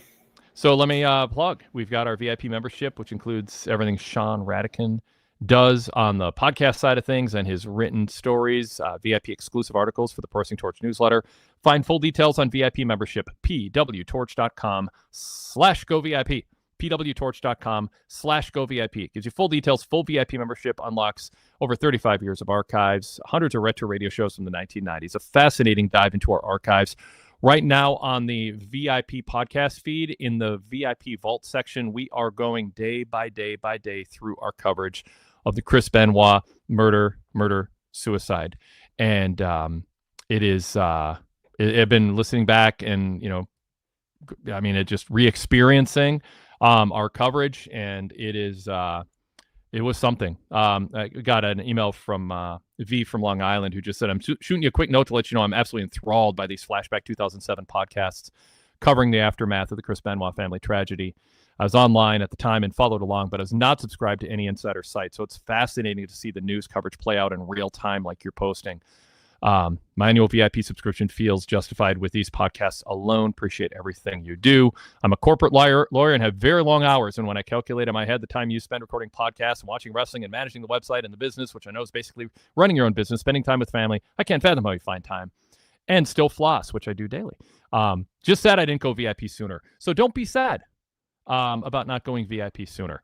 Go VIP now. pwtorch.com/go VIP. pwtorch.com/go VIP. You can get all the podcasts unlocked through Spotify or Patreon by searching PWTorch VIP in Patreon or Spotify, and you can get a 7-day free trial if you do that. All right, Sean Radican, thank you again. We'll talk to you soon. Sean, you're muted. I don't want the show to end with you being muted. Sorry. Thanks, everyone. Take care. Thanks. Take care, everybody. We'll talk to you next time.